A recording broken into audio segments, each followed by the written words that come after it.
Coming at you from the frozen tundra that is East Central Alberta, Canada. Streaming live on YouTube, Facebook, Float, Odyssey, Telegram, Twitch, and on Thursday nights, the Prepper Broadcast Network.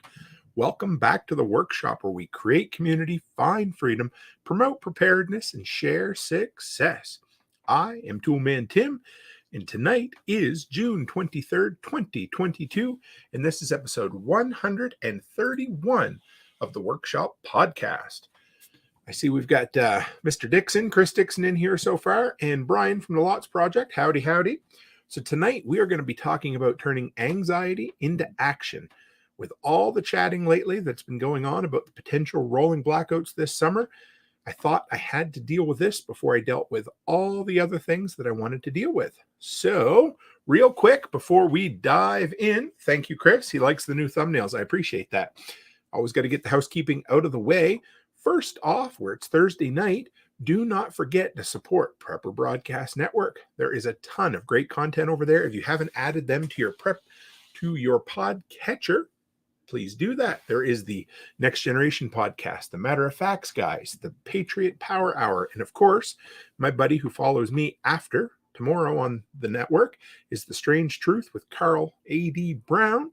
So please check that out. The link is in all of the descriptions, no matter where you're listening to it. Howdy, Snail Creek. How are you? So what else? This week, there's all kinds of things. Tune in Saturday night for the weekly update of this week in the workshop. So we had a video hit 1 million views over on TikTok. It's 1.1 million as we went in tonight. Pretty crazy. Approaching 3,000 followers over there. So I'm learning this as fast as I can with it and seeing how best to use it and utilize it. It seems to be working quite well so far. Hey, it's just another place to put out some cool content. So check it out. If you're looking for that link, once again, in the audio or all of the different video feeds, it'll be in the description. And of course, do not forget the Canadian Coffee Company under canadiancoffeecompany.ca. If you're Canadian and you want to support what we do, that is the easiest way to do it. And also, there's a little bit of workshop merch over there. I got a bunch more in the pipeline. It's going to be a few weeks, a few months on the go. White North Forge 5x5 on Twitch. Yes, we are now officially on Twitch as well. Haven't done much with it yet, but I want to be in all the places. Liberty says all good on the Telegram stream. I appreciate it, guys. And today's tool, you guys, we had a good conversation earlier today in the Telegram group. If you've never checked out the Thermacell mosquito repeller, man, I love that thing. We sit out at night on our covered deck. We've got 3 of them out there, but you really only need one. It's just a little butane powered with an insecticide repellent pad on it. It heats up. Works great. So if you're looking for a recommendation, those things are dirt cheap. The refills aren't as cheap. I actually successfully refilled a butane tube today. So we're going to see. Practicing. We're going to make some new videos on that as well. But if you're looking for that, it is absolutely linked in the description and pinned tonight in the live chat. We got a good sized crowd in here already. We got Hogs on here. Good topic. Says, hey, Tim. Okay. So with all that out of the way, try to get it done as quick as possible. So this is going to be one of those back to the basics episodes, but it's stuff we can all learn from. And I wanted to design this episode tonight as something that is shareable. It could go a little shorter than normal. I won't make any promises, but what I wanted to focus on, because I do not like the fear. Hey, Rachel Brown, a lot of people come to prepping out of a fear, whatever it happens to be, whether it was Y2K, 9/11, the 2008, whatever. We've all talked about it, right?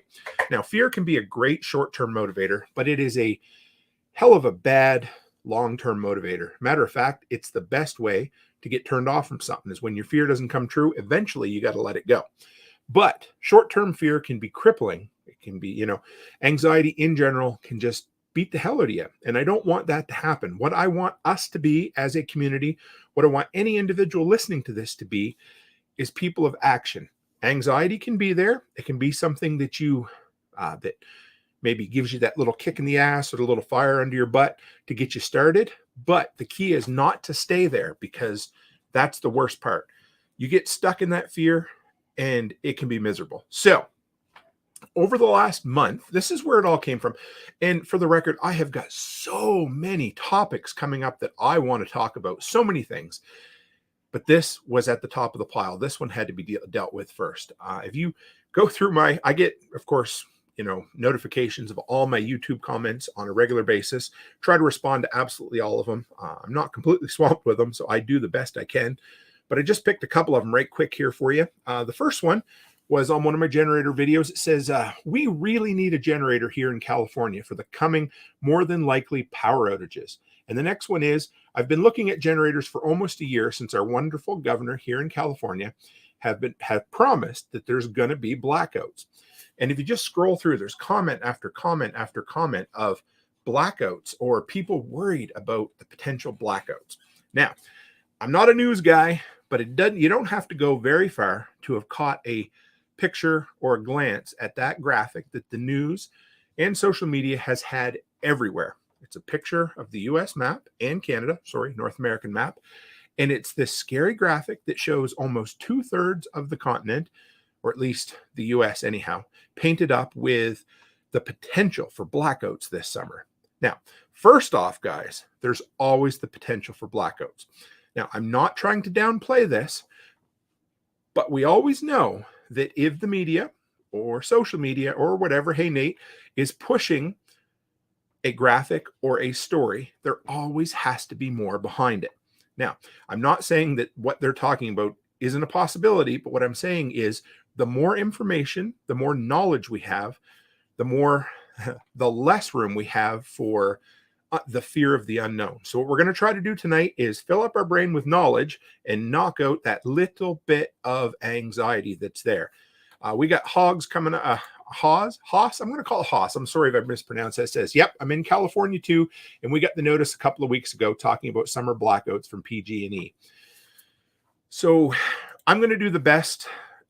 We're going to talk about a whole bunch of common sense things that we can do that'll hopefully help eliminate some of this. And if you're already here, it's a good chance that you at least have some interest, or again, you might be a little bit nervous or scared about it. So we're going to do what we can. Okay. So right from here, like I said, you've all seen that graphic and it says, 2/3 of the US has the chance of above normal or rolling blackouts this summer, right?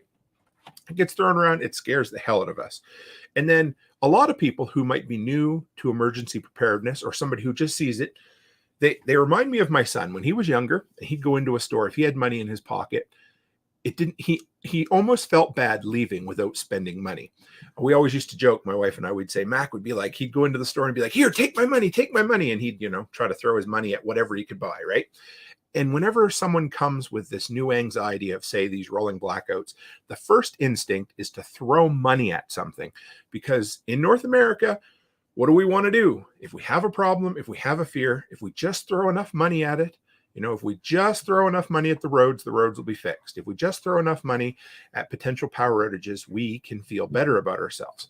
But I want to tell you, first thing we got to do is knowledge. Then we're going to talk about skills. And then at the very end, we'll talk a little bit about money, but we're going to get it in the right order here. So the first thing I want to talk about is where that damn graphic came from to begin with. Because of course, all they like to do is put up that one little graphic of the map and say, here, look, power outages everywhere. Everybody in the world's going to hell in a handbasket. Well, we all know there's shit going on, right? So that actually comes from, and I'm going to read this because it's a mouthful, the North American Electric Reliability Corporation 2022 Summer Reliability Assessment. Now, did you notice that? 2022? So this isn't something that was just randomly done this year out of fear because, oh man, we know there's going to be bad shit happening and we need to deal with it. Nope. If you go back, you can find the Electric Reliability Summer Reliability Assessment for every year going way back. So first off, this is something that's done on a regular basis to recognize the potential for issues in the electric grid long before they happen. So hopefully the electric companies can figure out workarounds and solutions that these problems won't be as bad. But of course, that's not as scary as 75% of the US has a chance of. Anyway, so we're going to move on from there. But that, first off, this is a report that's done every year. So I know fear sells, but I'm going to try to knock the hell out of the fear here. So from there, like I said, it's a yearly graphic. Now, the identified potential rolling blackouts have been an issue since 2018. So it's not like it hasn't been an ongoing issue. It's just all of a sudden, this is the issue du jour that the news is trying to push. Now, I'm not trying to downplay any of this, but that's how it goes. I remember, about a decade or so ago, it seemed like every time you turned on CNN or, CTV Newsnet up in Canada, there was another story about kidnappings. It just seems to be it was the story. It led every friggin' newscast. And if you didn't know, you would think there was an absolute epidemic of kidnappings, except that year kidnappings were actually down. So again, they want us to pay attention. We're going to deal with the actual facts of this. Like Nate says, if it bleeds, it leads. The name of a Stephen King short story and a well-known saying from the news industry, because unfortunately, that's what it is. So I dug into this report. I flipped through it. It's mostly pictures. So even a CNN broadcaster or anyone else could read this and dissect it. But typically, most places don't. So here is the reasons that they're predicting certain issues this summer. The first is a 1.7% increase in demand. Apparently, an increase in demand most years is fairly common. Number two, there's a key transmission line out of service in need of repair that has been taken out of service for repairs. So again, a known issue, but something that has to be dealt with. The drought conditions, those have made hydroelectric generation less effective than normal. And Chris says, du jour is French for of the day, if you didn't know. Yes, that is very true. I have to figure out what the Spanish for that is as well. Now, the one that everybody is worried about is all that stuff from, overseas. Now, this was written in May, so it's not like it was written a year ago, but they expect very minimal disruptions actually due to supply line issues. So that's a bonus. So like I said, an increase in demand, a key transmission line is out of service, and the drought conditions making hydro generation more difficult. So those are the issues. Now, the thing is, that graph looks scary. I dug it apart. I looked at the different states they're talking about. The ones where the actual risk is mostly in the Midwest, north to south. So it's Arkansas, Illinois, Indiana, Iowa, Louisiana, Michigan, Minnesota, Mississippi, the Dakotas, and Wisconsin. And there's 4 other states that have less than 25% of their land mass being affected. So that's the area. Of course, once again, everybody sees that or hears that and thinks, okay, there's going to be rolling blackouts absolutely everywhere, right? And Nate says ComEd here is threatening shutting down the Byron nuclear plant in Illinois as well. Oh, I should do an entire episode on why I think nuclear might be the answer. But anyway, that's a whole nother story for a whole nother day. So here's the thing, guys. First off, we should be prepared for power outages on a regular basis. Snail Creek says Indiana here. Yes. So yeah, sorry, man. I mean, it is what it is, right? But I wanted to tear this report apart so that first off, we know, okay, it's not the entire U.S. This is the area that they're most concerned about. It's the area that's in the high risk category, okay? So, but that being said, of course, we need to be prepared for power outages at all times. But getting this information behind all of this is a huge start. Again, that's what we're trying to do. Knock that fear out, get some knowledge in there, because when we start understanding things, we tend to be not so scared. And this goes for whether we're seasoned preppers or someone new who's just listening to the workshop podcast today for the first time because the news told me there's going to be power outages everywhere and I need to be prepared. Now we start, where the hell do we actually start, right? So we know the actual risks, or at least we have an understanding of where these risks are supposed to be, right? Okay. Now, things we can do before a potential power outage. The cool thing about everything we're going to talk about tonight is all of this stuff will make your life better, whether there's a power outage or not. And it'll make your life better when you have a weather-induced power outage, which is much more common and much more likely in a lot of areas than scary potential rolling brown or blackout. Sorry. All right, so let's start. Now, the cool thing is most of these are dead simple to do. Number one, and this is one I just recently did. Some are more reliable than the others, but find your local power supplier and sign up for either email or text alerts. Texts are great because, of course, they get sent over the SMS system, which works even if, say, your Wi-Fi happens to be out. But sign up for text alerts so that it's going to, this is the first thing you need to know. Again, information, right, guys? We all know this. So find out when, if there are any, I mean, you can contact your company too, give them a call and find out, but we'll talk about that in a minute. But get on that list so that they're going to send you notifications if the power happens to be out, or more importantly, how long they expect the power to be out and when they expect it to be restored. Again, information is key. If you're sitting there at home in the dark and you have absolutely no idea what's going on, you're going to be more nervous and more likely to make dumbass mistakes if you don't know. So start with that. That's simple. Number 2, more information. Find out where your emergency cooling shelters are in your area. So if something happens that you're not prepared yet, the next thing you need to know is, okay, is the local fire station going to be running cooling stations? Or can I go to the local hospital and sit there and cool down? Something simple, but you need to know. And there's going to be a list. If you're not sure, call your local town or state offices, or call your local power generation companies. They're going to tell you, they're going to let you know, okay, this is where you go in an emergency. And this is the type of thing that you're going to need to know in the wintertime too. If the power goes out, the cooling stations are probably also going to be the warming stations, because these are the places that have backup power. This is stuff you need to know. Number 3, something else that's easy and doesn't cost anything. Make a list of all the essential, and when I say essential, I mean the bare essential items that you need to have when the power's out, that you need to have running, or that you would like to have running, that isn't going to cause you catastrophic damage if the power does go out. So that is things like, hey, Aaron, how are you? Fridge, freezer, say you got a CPAP machine, an air conditioner or a fan, things that you absolutely have to have running. If you live in an area with rain, with a lot of water and a basement, you might need to have a submersible pump running as well to make sure you don't end up with flooding. Okay, you've made a list now, right? Now, number 4, I might have this one out of order, but we're going to deal with it anyway. Practice a power outage ahead of time. So again, if the first time you're trying to deal with a power outage is when an actual power outage has happened, we're doing something wrong. So whether you actually go down in the basement and flip your breaker off for an hour and say, okay, we're going to practice a power outage plan, or we're going to turn the power off and we're going to see, what did we really need? What could we have done different? That kind of stuff.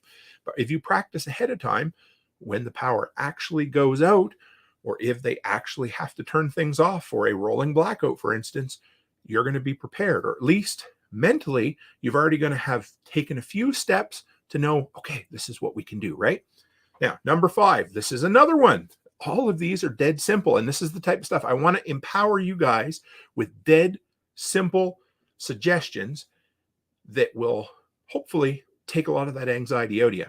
Keep your phones charged all the time.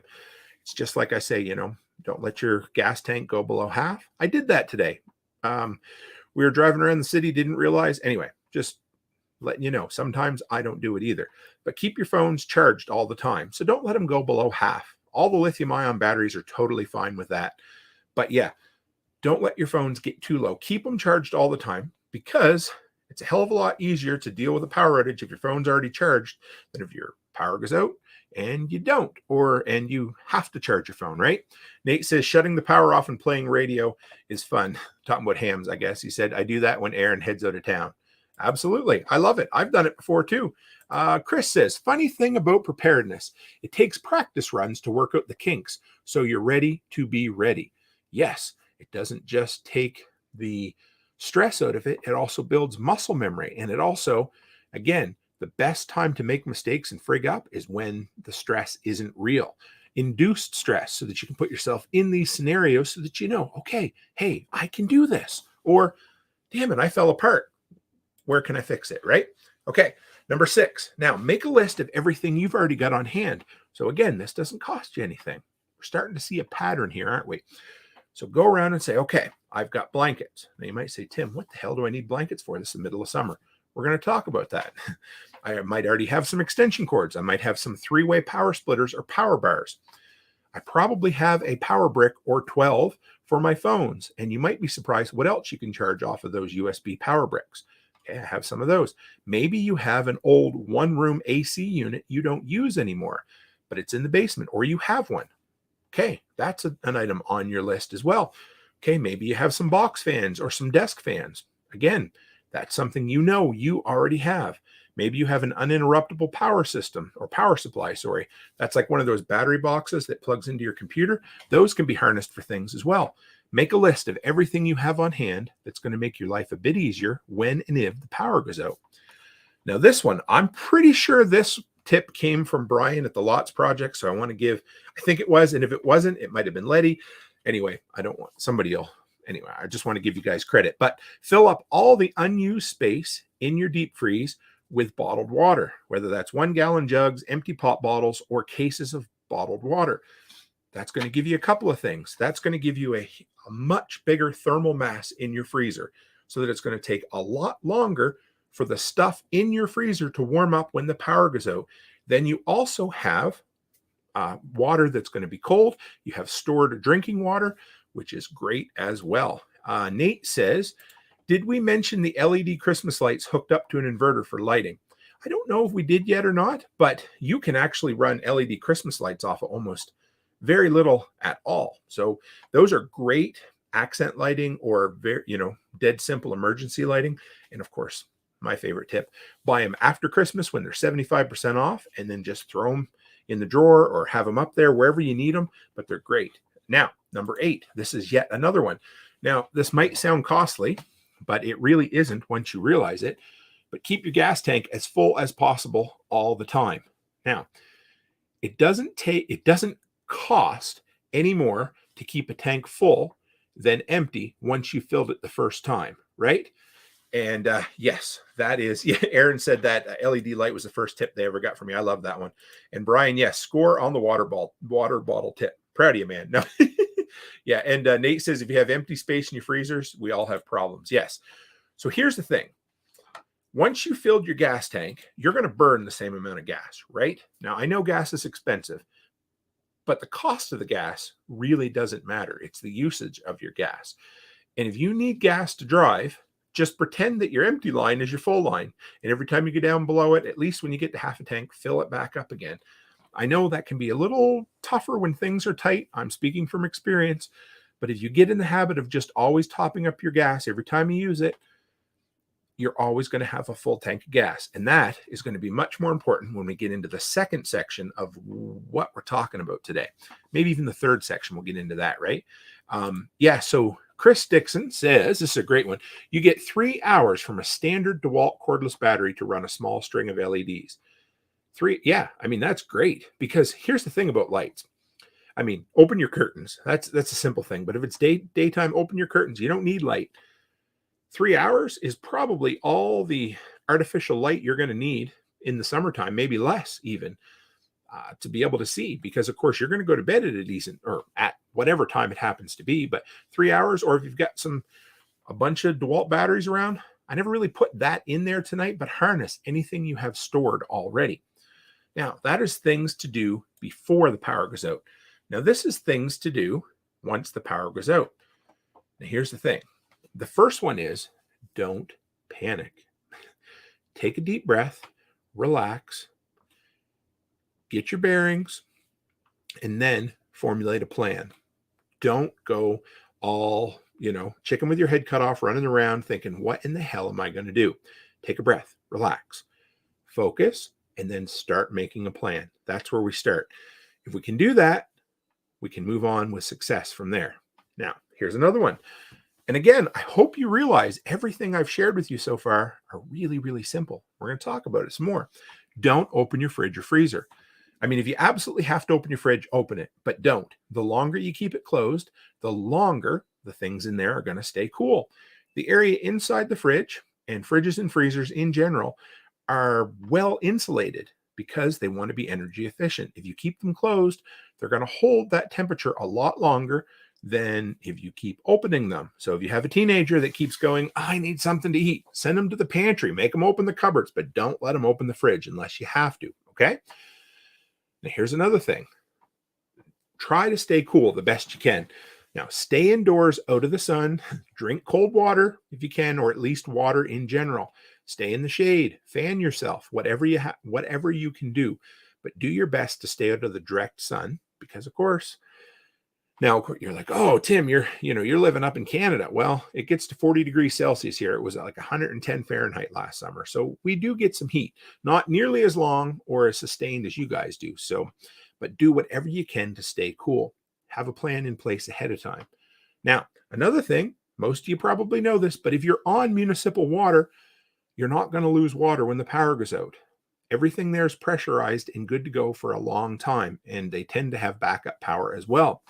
But if you're on municipal water, you're not going to lose water, at least not right away. Okay.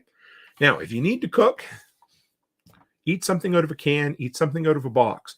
Don't cook something on a gas top stove or, whatever you happen to have, and then introduce more heat into the house. All of this is being talked about during the summer because that's, a peak time of electricity use. So, open a box, open a can, whatever it happens to be. If you got to open your fridge quick, open it up and make yourself a sandwich, right? Now, all of these, again, remember, what we're talking about are these potential rolling blackouts. They're not supposed to be, weather-induced ones like they had in Ontario, where they were 9 days without power. These are the type of things that are planned, and certain areas are going to lose power for short periods of time. So the idea is to weather these storms, metaphorical storms, of course, as smoothly as we can, but not to lose our collective minds over them, right? Now, if they're going to be a little bit longer, this is where those blankets come in hand. Wrap your fridge and your freezer in blankets. That's going to help insulate it. I mean, to be honest, the freezer's probably good for a solid day before you have to worry about it anyway. But if you wrap them in blankets to begin with, you're going to be better off. You're going to be adding to the insulation level. It's going to be that much harder for that cold air to escape. Just simple things, right? But when the power comes back on, remember to take those blankets off because that heat needs to go somewhere. When your compressor starts cooling, the byproduct is hot air, warmth, so it needs to escape or it's not going to work. Rachel Brown said, growing up in PA, we always had kerosene heaters, candles, and a gas stove and oven in winter. Yeah, those kind of things. That was always a big thing, right? Here we go. And Nate says, if you live in a municipality with a well, we are constantly being texted when power drops out in town to not use it. Yes, sir. I've never lived in a municipal area like that. I mean, ours are on wells here too, but we have great big holding tanks that are pressurized. But yeah, I can see that. So I guess there are areas where you might want to be concerned. So again, a quick phone call to your local municipality or your town office will let you know, hey, if the power goes out, do I need to worry about water?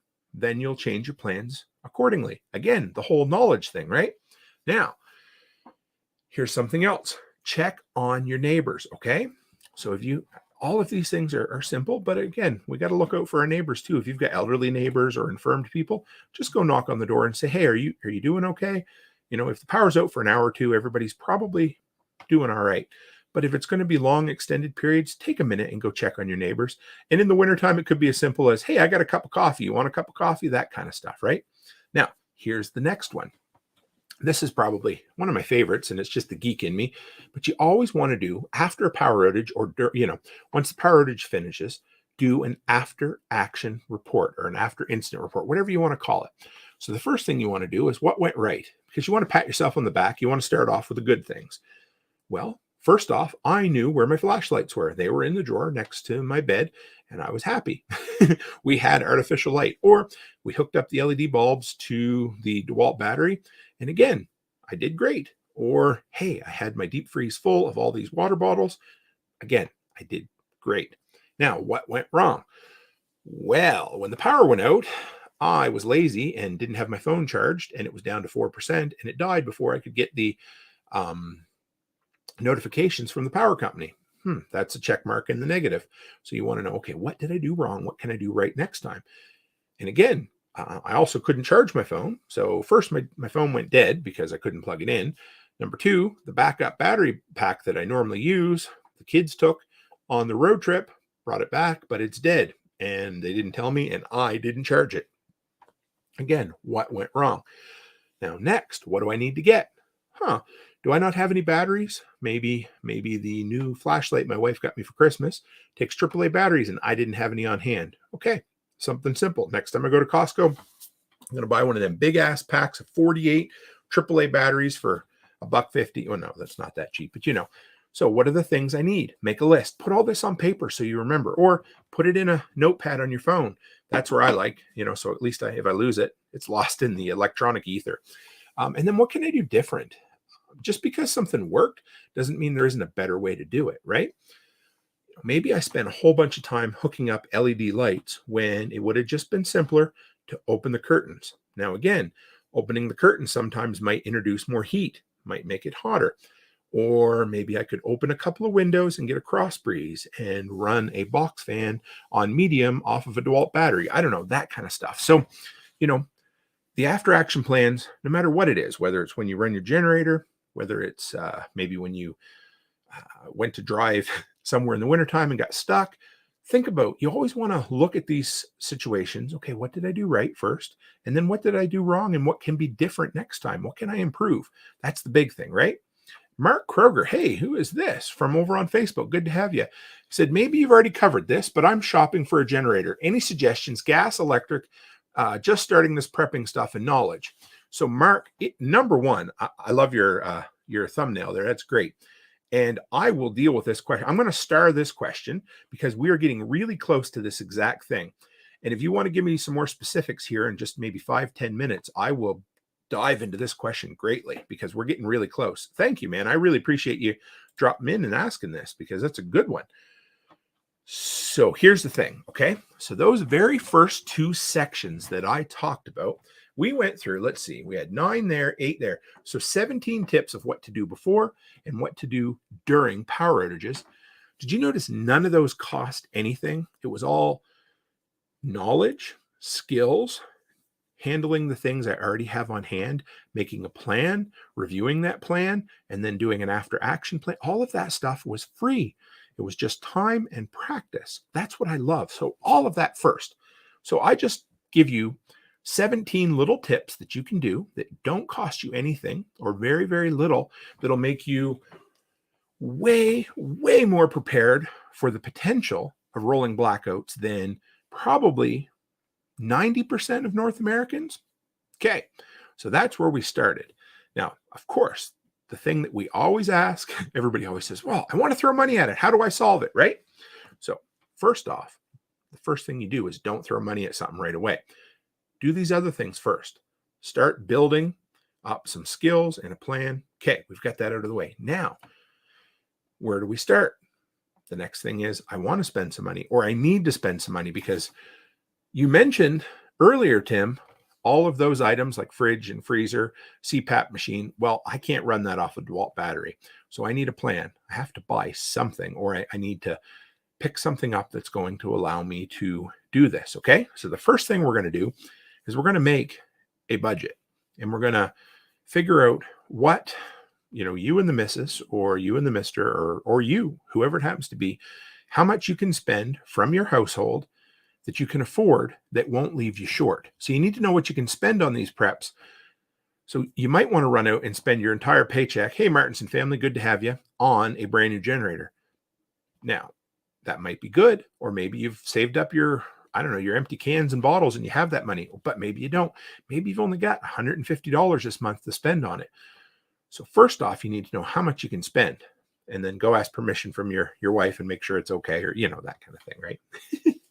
And then the next thing we're going to do is look at your priorities. So, this is how much money I have to spend. Now, what is the most important thing that I need to be able to run, but I want to be able to spend a little bit of money on, right?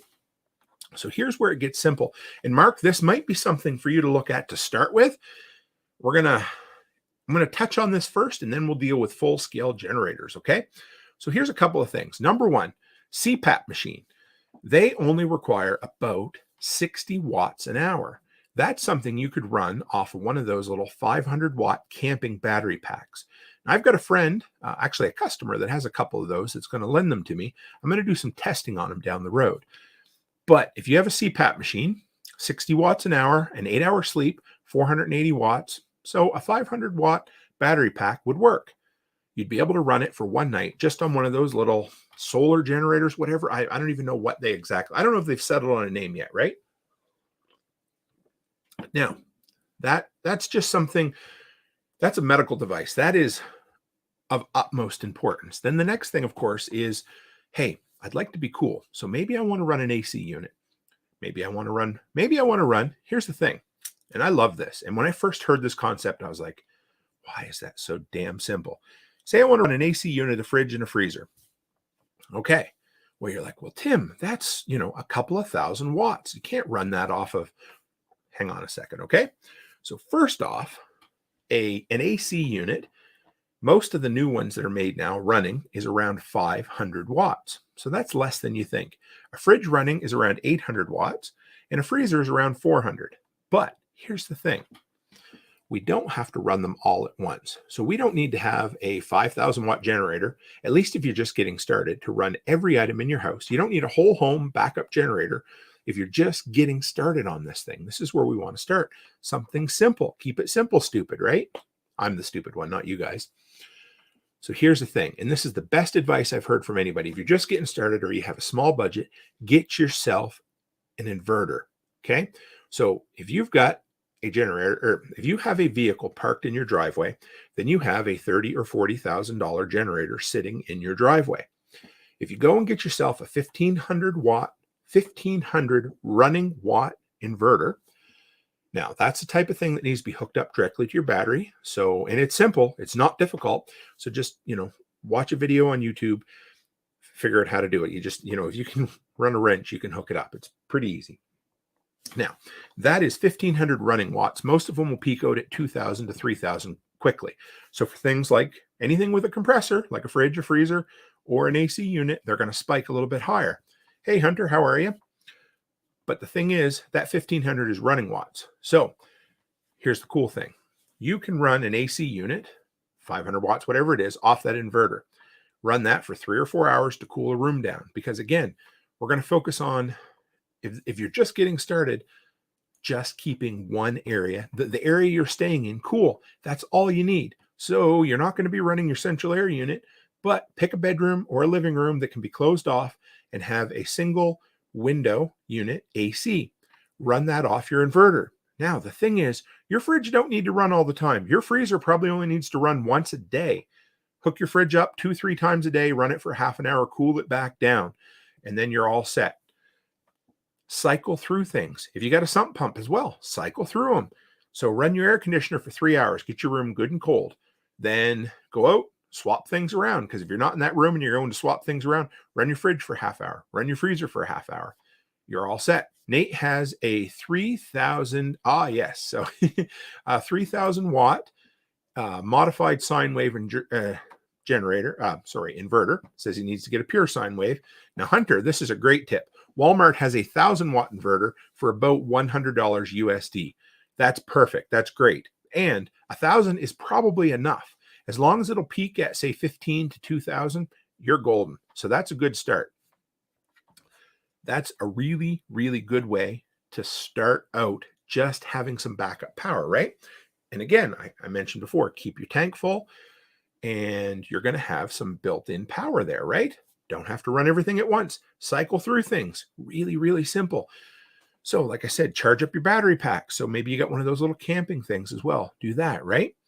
Only cool one room at a time. Keep the curtains closed. Put some blankets up there, whatever you need to do, but run that air conditioner in there so you don't have to worry about it as much. Now, here's Mark. So Mark says, I live in a house, but I have to move out come November 1st. Renting. Might be living in a community camper. Prefer not another rental, but possible. Looking for an all-purpose, possibly in the $500 range, but could do more. All right, I'm going to save that, and we'll do a deep dive here in just a few minutes. So okay, now I want to throw a few facts at you. Now, not all of this is 100% pertinent to rolling blackouts, but all of this is 100% pertinent to your typical average power outage, okay? The average power outage in North America, anybody want to guess?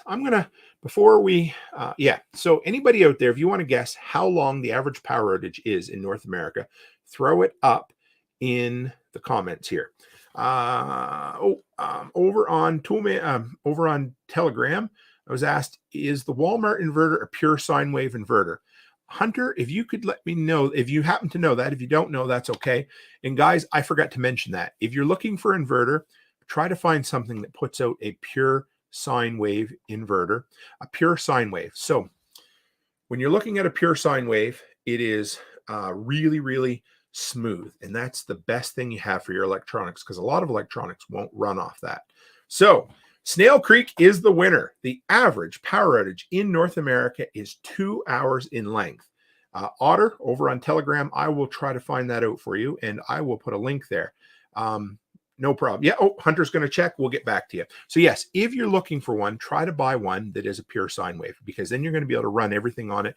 You're going to be able to charge your batteries. It's not going to cause any damage to any of your electronics either, or your electronics are just not going to run off them, because the dirty power kind of looks like lightning waves, or just it's all over the place a little bit, whereas the pure sine wave is just a typical wave you would see pictured anywhere.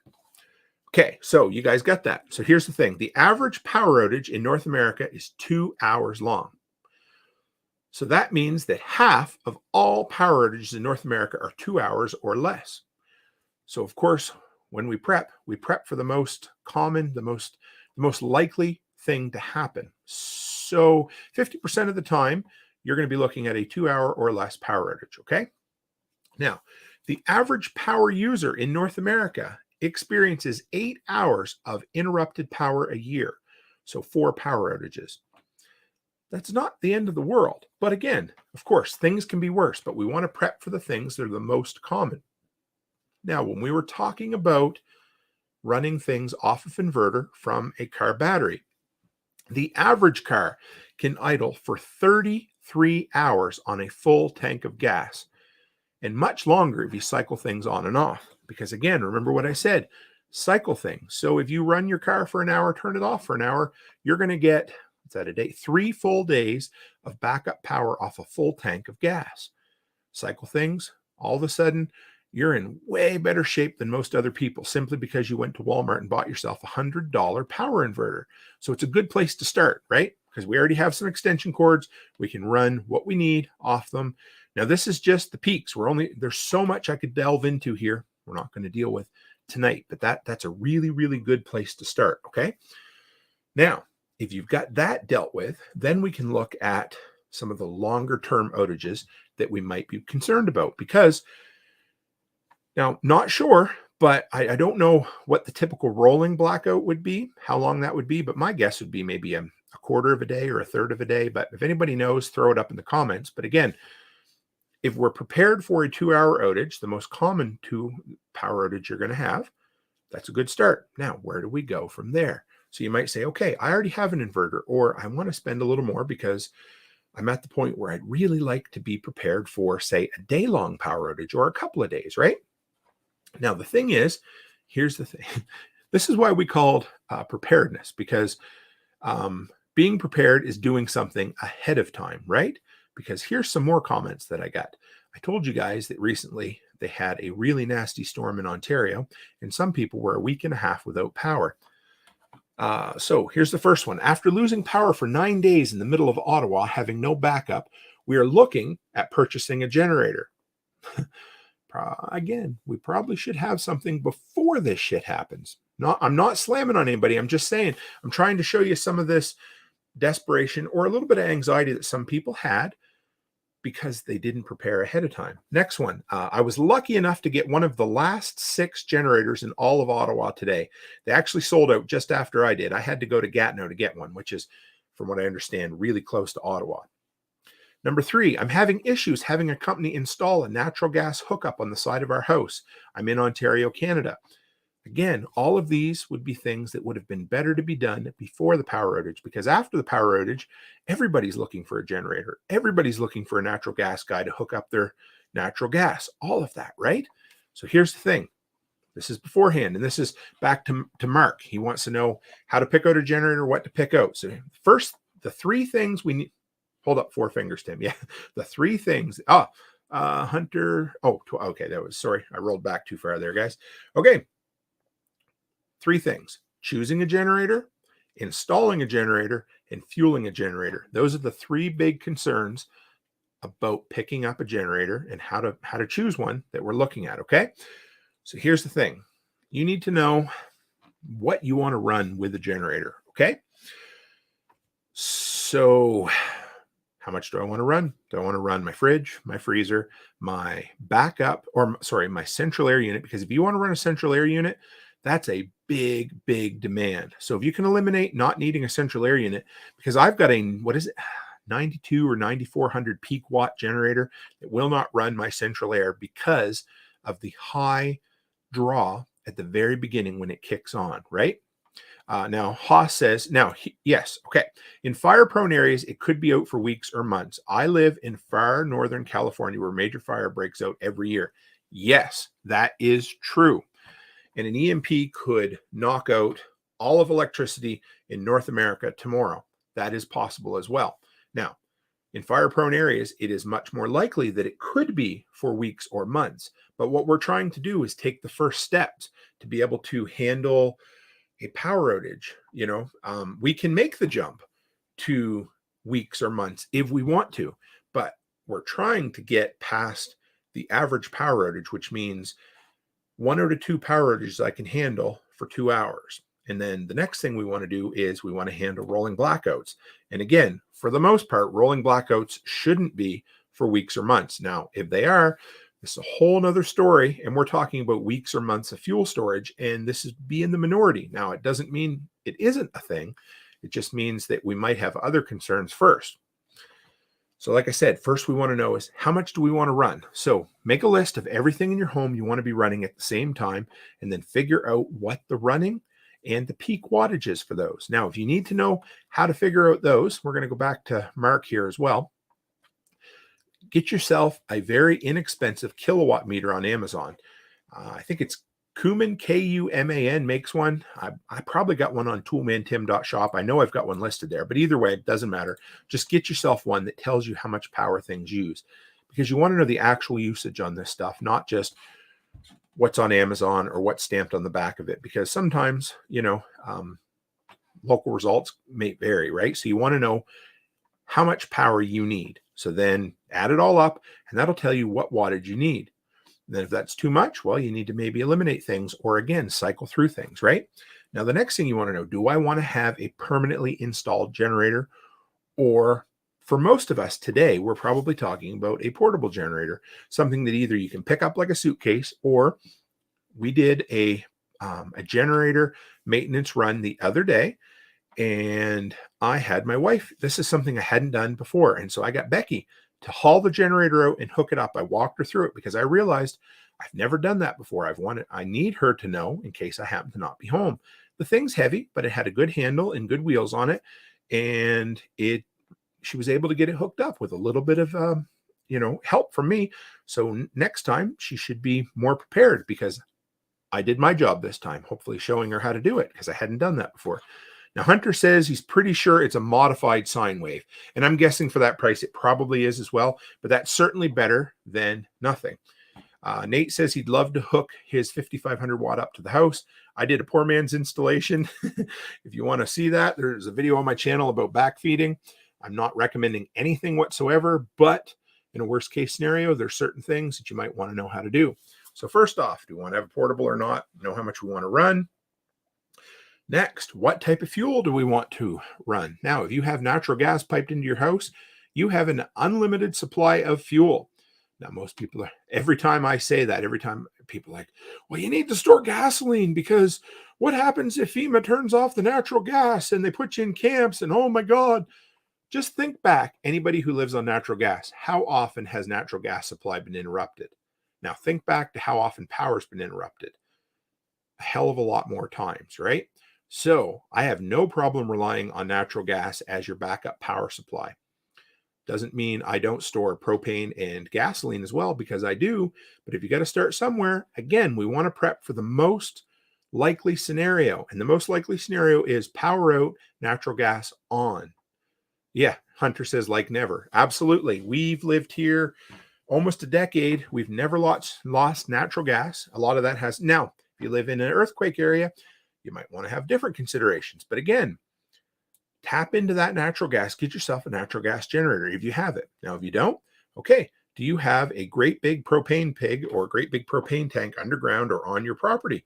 If you do, tap into that. Have a propane generator. Now, from there, where do we go? All right, so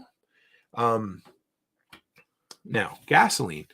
Do we want to store gasoline? Because that might be what it comes down to. Now, if you live in an apartment, well, you're kind of limited at that point. What I would recommend would be one of those solar generators or one of those camping battery packs, something that has 500 to 1,000 watts of capacity, and then pair it with a portable or temporary solar panels, because nobody's going to get mad at you for hanging a temporary solar panel out your window during a power outage. And if they do, anyway, probably should live somewhere else. But that might be your best bet if you're living in an apartment, okay? Now ask yourself, do you want to run extension cords? Or again, do you want to have one main inlet on the outside of the house and you want to power it with a big 50 amp cord? Well, that's another consideration. Do you have one of those? Do you need to have it installed? How much is it going to cost to get all of this set up? Do I want to just run extension cords through the doggy door? That's what we used to do, and it was really, really great. Now, what size generator can I handle? What's in my budget? Again, for Mark, he said $500. Well, that's his budget. Great. What can you get for $500? Start looking around. Look in the flyers. See what you can, see how you can stretch your money better. So I am going to recommend, I would think anyway, the Predator generators. Now, here's the thing. I'm not an American, so I don't have access to Harbor Freight like you guys do, but I did take a couple of walks through them when I was down there this spring. And I've also have friends who I trust very well who have said the Predator generators are great. They tend to go on sale once in a while. Whatever you can do, look for the biggest and baddest Predator generator you can get for your $500. Spend your money on the generator. If you got $500, buy a new generator, because you're not inheriting someone else's problems. You're getting a warranty with it. You know basically what you have. And then the next thing, Mark, I would say when you're looking at getting a generator, run that damn generator, because if you spend $500 on a generator and then you put it in your garage and you don't run it for a year or 18 months or whatever, I don't care. If you don't run it for 6 months, there's a really good chance that when you go to run it, it's not going to want to start. So the big thing is, whatever you spend your money on, run it occasionally, every month to 2 months. That way, the best insurance for keeping a generator running is running a generator on a regular basis. It does two things for you. It keeps your generator in tip-top shape, ready to go, and it also teaches you the starting procedure and the setup procedure for your generator. So, for $500, I think you probably should look at kind of the Predator range and then see what you can get. I think they have a little mobile one in the kind of 3 to 3,500 watt range, which will run a lot of stuff for you. And yeah, I'll do some research, but if anybody else has access to the Harbor Freight flyer or has seen anything recently, I'm guessing those kind of 3,000 watt generator for Predator would be in your price range for sure. Be a good place to start. Haas says, oh, I like this. Here's a good one, guys. Said, I made a DIY battery bank out of a plastic ammo can from Harbor Freight with a voltmeter. Oh, I like the voltmeter part. A cigarette adapter, USB adapter, an on-off switch, and I used a small 12-volt battery, and I charge it with solar panels. Haas, you should do a video. If you haven't done a video, or if there's a video out there for the design you used, I'd love to see that. That'd be a fun project to do with the kids, just to do, but then you'd have a portable battery bank. And again, if you have batteries around, that's another thing. If you live in an apartment and you have some, say, extra storage space, and you're allowed to put a solar panel on the regular out on your balcony, or you have a battery charger, hook it up and charge those batteries, and you have stored electricity in your, say, storage area that nobody else needs to know about. Now, let's see here. Mark says, what if they claimed never opened or used, looking at one for $700 but selling for $500? Ryobi 2300. Okay. It's a tough one. Now, I'm not saying that I wouldn't buy a generator used, because there's lots of ways to buy generators used that are inexpensive and a good way to save money. First thing I would do is I would go and don't don't let them start the generator till you get there. Put your hand on the generator and make sure it's stone cold, because I've known people who have, say, jump started a generator, or got it started with starting fluid just so they could have it up and running, and they have it hot so that it starts for you when you get there. But the thing is, you want to know how that generator starts when it's cold, when it hasn't run in a week or 2 weeks. That's what you need to know. So go and look at it. See what kind of shape it's in. Does it look like it was rode hard and put away wet? Well, then walk away. Is it beat up and rusted and cracked? Run away. If it's never been used, it's never been opened, if it's new in the box, then you know what? You might be able to get away with it. Here, so Liberty Meat, I'm going to read this off to you. Thank you, Liberty. I really appreciate that. Wow. Okay. I wish you know what? I'm going to see if we can share this, guys. Just hang on here. Oh, well, you know what? Anyway, so Predator right now has a 4,375 watt generator for $499. Now, if that Ryobi 2300, I'm guessing, is 2,300 watts. If you, okay, so this comes with, it says a large fuel tank, GFCI outlets, and a carbon monoxide shutdown, which is fairly important. Snail Creek says the 6,500 Predator is on sale now as well.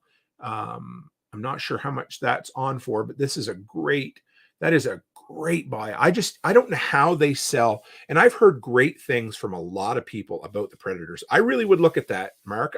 If you're looking for a brand new one, and I'm pretty sure Harbor Freight stands behind their stuff. Oh, okay. Wow. 6,500 Predator is $449 right now. So check it out. It's a great way to stretch your money. I just don't think you can buy a better quality generator for less money. I just don't. But if you're looking at used, okay. But if that's a Ryobi, if that's 2,300 watts, geez, look at the Harbor Freight ones, because you'll get a really good generator there.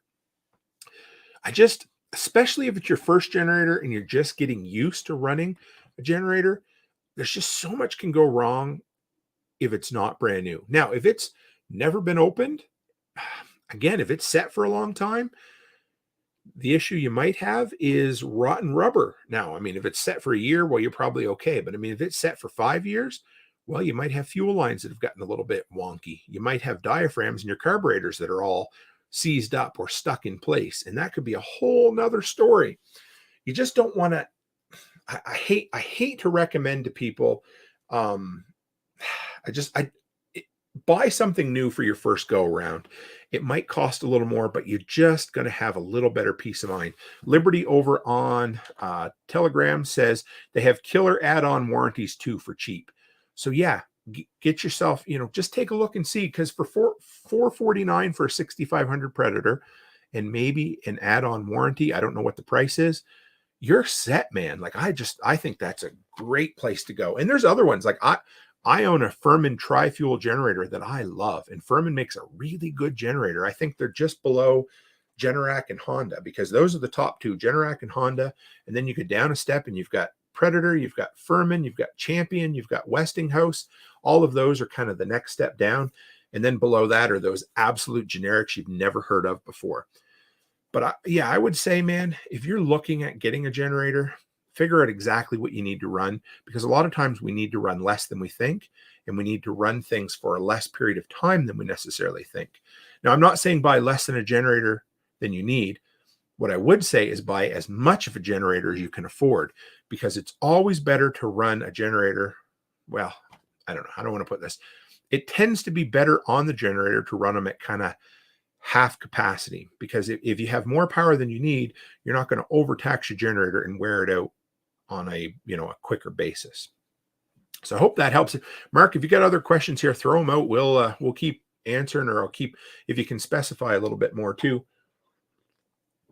And then, of course, for whatever you get, you got to think about where you're going to store it. You got to think about how you're going to access it when you need it, and how you're going to haul it out in time to use it properly.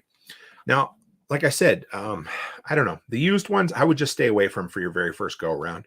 That's just my opinion, because you can, and I have a whole nother video I did a while back on how to buy a used generator, which works for how to buy just about any used gas-powered equipment.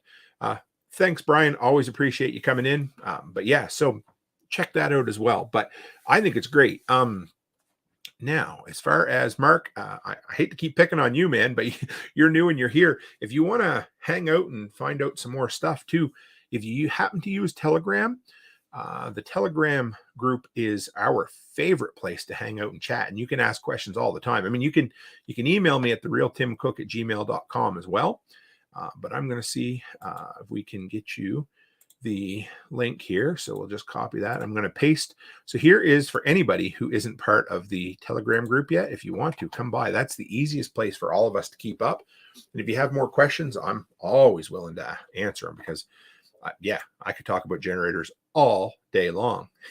Oh, cool. Thanks, Mark. Appreciate it. So yeah, guys, I hope that helps. I wanted to keep this show to about an hour. Even that's a little longer than I'd planned, but I want this to be shareable. I want this to be the type of thing that we can send out that we can share on social media that doesn't sound like we're a bunch of fear-mongering people, because we're not. We want people to be prepared. We want people to take the first steps, and we want to help people. We've all been there. Every one of us came to preparedness for a reason, whatever that fear or nervousness or need or want, whatever it happened to be, brought us to wanting to be more prepared. We all started from somewhere. So if you're listening to this and this is your first time, don't be scared to reach out and ask questions. If this happened to be somebody like a friend or a family member that shared it with you, ask them, say, hey, where do I start? What do I do? It seems so overwhelming. And CNN tells me that there's going to be, week-long power outages all summer long. And I'm, no, just take a breath, relax, make a plan, look at what you have, take your time, figure it out, ask somebody if you have to, but most importantly, deal with all of it beforehand so that you don't feel completely overwhelmed when and if the power actually does go out for a little while. That's it. Simple as that. All right, guys. I hope you appreciate this. This was a great episode. I tell you all the time, I love that you come and hang out with me. Even, Thursday night, we had a great crowd in here. And yes, I think Haas, let's see here. Haas sent a link. Let's see, battery. Okay. And we'll go back through and find the links afterwards. But 3 quick things here, guys. If you want Saturday, I'm going to do another, every so often I do the movie episodes, the list ones. If Letty Lou is listening, she's going to be excited. I was going to do it last week, and then I had an extra special guest drop by. So that was way more fun. I'm going to do my top underground bunker movies. So this will be, again, shit hit the fan, whatever you want to call it. But it's going to be movies dealing with underground bunkers. I'm excited. I got a good list for you. Might even have a special guest drop by who asked me who would love to be part of this, and I'd love for her to be part of it as well. But it's been a while since I did a movie episode, so that'll be Saturday night. Sunday night, it's going to be Josh from Liberty Meat, or otherwise known as the Renegade Butcher, chatting about all things meat and processing. And all these are always 7 o'clock Mountain Time, guys, unless otherwise stated. So he's going to be coming by. It's going to be another great episode. Always looking forward to it. And of course, the big one, don't forget, Thursday night, that was me here on PBN. So check out the Prepper Broadcast Network tomorrow for my buddy Carl A.D. Brown. He has The Strange Truth, where he talks about the news stories that nobody else wants to, with a bent toward Christianity. Thank you, Mark, for dropping by. I just love it. I always love seeing new names in here. Appreciate it. It's good. And we have an awesome community here, guys, where we just love to share. So thanks for dropping by, guys. And you guys always know, stay happy, stay healthy, and have a great week.